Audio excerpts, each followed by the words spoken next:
Hi everyone, I'm Steve Stoller.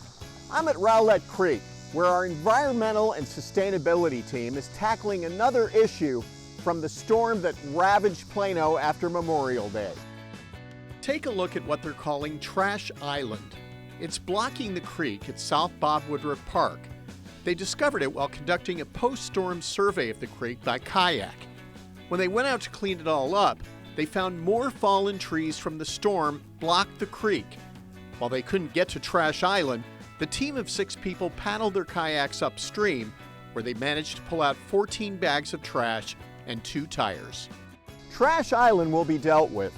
The plan is to conduct a cleanup at a later date once our drainage crews manage to remove the collection of huge trees from the creek.